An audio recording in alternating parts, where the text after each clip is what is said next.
general summer tone.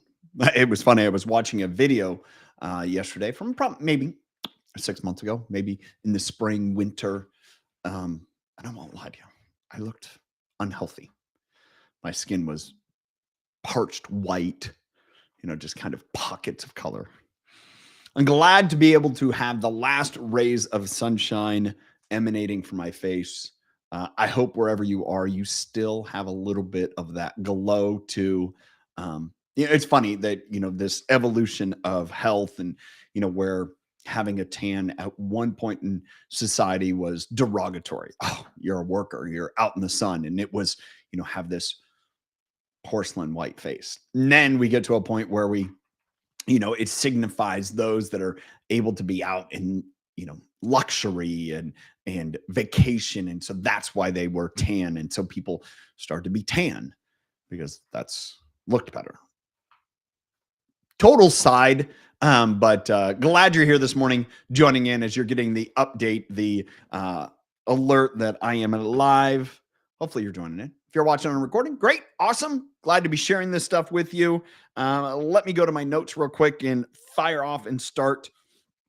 The first thing I want to share with you is where do you, first thing, let me get organized here this morning. Let me just get on top of things. The first thing is the latest podcast, the Impact Driven Leader podcast, episode 91, where I have an episode where I just chat myself, share a little bit of what I'm learning, share a little bit of some of the current journey I'm on, and excited to share that stuff with everyone that tunes in and listens to that episode. If you're not a subscriber, go to wherever you listen to podcasts, Spotify, whether it's Apple, whether it's Stitcher, whether it's Google Play, whatever, it doesn't matter. It's there. Impact Driven Leader podcast, episode 91, where I share what I'm learning. As well, if you're not part of my newsletter community, you can sign up for that. Go to tylerdickeroff.com. There's a contact form where you can sign up for the newsletter. And I share I say a point of success, a point of understanding is that people don't stumble into success. I share a little bit how in my life I have stumbled, the results of some of those stumbles, and hopefully you enjoyed that weekly newsletter. But let's talk about this. Let's go through this. Where do you seek shelter? In a storm, in a period of life where, maybe it's chaotic. Where do you go to seek shelter? Meaning, where do you go that you feel safe, protected? Where do you go in the midst of your day when frustrations come your way? Is it someone? Is it something? Is it somehow? The idea of seeking shelter means to go to a place where you're protected, to go to a place where you feel like you're protected. I read this passage this morning. It was an ancient writing, and it talked about, a group of people that were seeking a leader, and they sought a leader, and they went first to this individual, and he said, let me explain this to you. If you go to the oak tree to seek shelter, how is it still going to grow and provide shade? If you go to an olive tree, can't do both.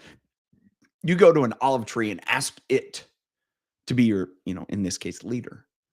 Well, then it can no longer produce oil and fruit. If you go to a fig tree to be your, take care of you, well, then it can no longer be your leader, can't produce the fruit.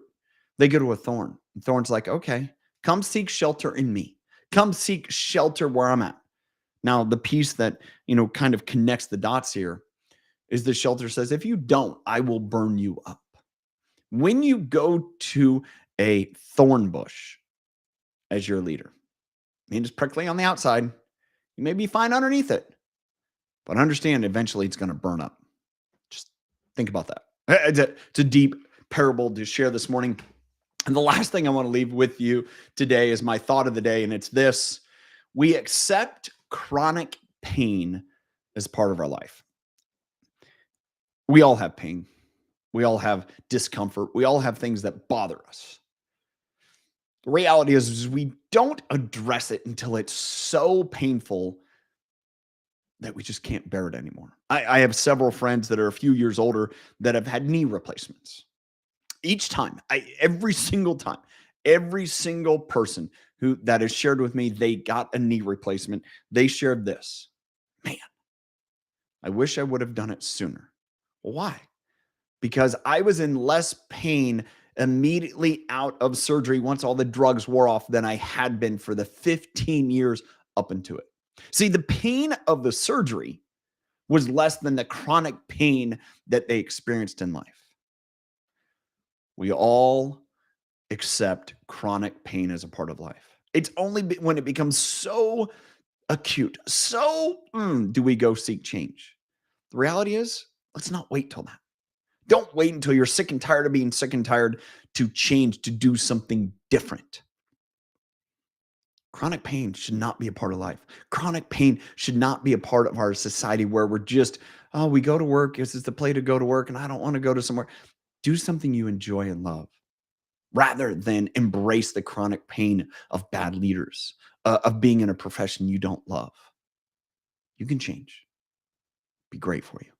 Hope you got value from today.